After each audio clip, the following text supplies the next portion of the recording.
Sibingelela egameni likaJesu Kristu waseNazaretha, amen. Ngisindisiweyo bazalwane uSizwe Masuku. Ngiyamthanda kakhulu uJesu, wayisiza impilo yami ngelinye ilanga egameni likaJesu, amen. uJesu ke muhle mihla namalanga onke. Sizofakaza lokho nje. Ngicela sifunde singamoshanga isikhathi, sifunde incwadi yamaHubo 121, sifunde uverse 1 noverse 2 kuphela. AmaHubo 121 uverse 1 no2 kuphela. Ngiphakamisela amehlo ami ezintabeni, usizo lwami luvela phi na?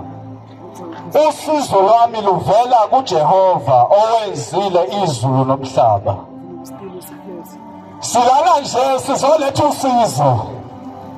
Sizoletha uJesu olusizo lawo wonke umuntu.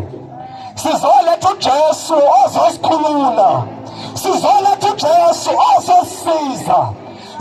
Ngine 3 minutes nje enze ikhuluma ukuthi ngilethe usizo olunguJesu. uJesu yena yedwa usizo lempilo yakho.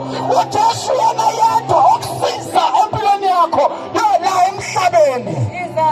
SinoJesu olusizo. Nathi sathola lolu sizo olunguJesu oluvelaphi kuJehova owenzile izulu nomhlaba. Haleluya. Noma ngicabanga ukuthi unalo lonke usizo lasemhlabeni, unawonke ama-connection, kodwa lolu usizo lukaNkulunkulu uyalidinga. Lolu usizo lukuJesu uyalidinga. Lolu usizo lukaNkulunkulu uyalidinga. Usizo oluvela kuJesu. Uyaphila zonke indawo, wenza konke, kodwa usizo awulutholanga. Wenza konke, kodwa usizo awulutholanga. Sekuyiminyaka nje wena usabanje, kodwa usizo awulutholanga. Silethele losizo. Nawo lelo sibhedlela wenze konke, kodwa nangu uJesu. Nalo usizo lunguJesu. Phakamisela amehlo ami ezintabeni, usizo luvela phi na? kuJehova Sibawoti owenzile izulu nomhlaba. Udale nawe uqobo lwakho.